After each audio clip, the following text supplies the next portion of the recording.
Saint Martin ইস্যুতে সার্বভৌমত্বের কোথায় আঘাত লেগেছে মির্জা ফখরুল ইসলাম আলমগীরের কাছে জানতে চেয়েছেন আওয়ামী লীগের সাধারণ সম্পাদক ওবায়দুল কাদের।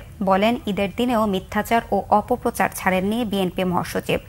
ধানমন্ডিতে এক ব্রিফিংয়ে তিনি এমন মন্তব্য করেন। সাবেক ডিএমপি কমিশনারের দুর্নীতির অভিযোগ প্রসঙ্গে প্রমাণের আগে কোনো মন্তব্য করতে চান না বলে জানান তিনি। রিপোর্ট সৈয়দ আব্দুল মুহিতের। মঙ্গলবার ধানমন্ডিতে আওয়ামী লীগ সভাপতি রাজনৈতিক কার্যালয়ে ব্রিফিং করেন দলের সাধারণ সম্পাদক সড়ক পরিবহন ও সেতুমন্ত্রী ওবায়দুল কাদের। তিনি জানান, দলের হীরক জয়ন্তী উদযাপনে সরকারের প্রস্তুতি অনেক দূর এগিয়েছে। জানান, ঈদ পরবর্তী সড়কের নিরাপত্তায় সরকার সচেষ্ট। অভিযোগ করেন, বিএনপি মহাসচিব ঈদের দিনও মিথ্যাচার ও অপপ্রচার ছাড়েননি। মিয়ানমারের ব্যাপারে আমি মির্জা ফখরুলকে চ্যালেঞ্জ করছি, সার্বভৌমত্বের প্রতি কোথায় আঘাত। সেন্ট মার্টিনে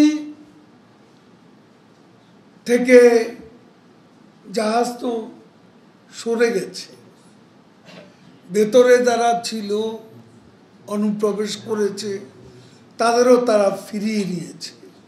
ওবায়দুল কাদের বলেন, সরকার কারো দুর্নীতি আশ্রয় প্রশ্রয় দিচ্ছে না। অপরাধ করে থাকলে ব্যবস্থা নিতে পারবে দুর্নীতি দমন কমিশন। দুদককে স্বাধীনতা দেওয়া হয়েছে, যে যত প্রভাবশালী কেউ দুর্নীতি করলে তদন্ত করা, মামলা করা, তাদের এটা নিরঙ্কুশ স্বাধীনতা রয়েছে। যার বিরুদ্ধে তদন্ত হয়নি, দুর্নীতির কোনো অভিযোগ এটা চিহ্নিত হয়নি, সেখানে সরকার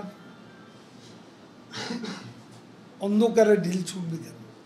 যে কোনো প্রতিকূল পরিস্থিতি মোকাবেলায় সরকার আন্তরিক বলেও জানান আওয়ামী লীগ সাধারণ সম্পাদক।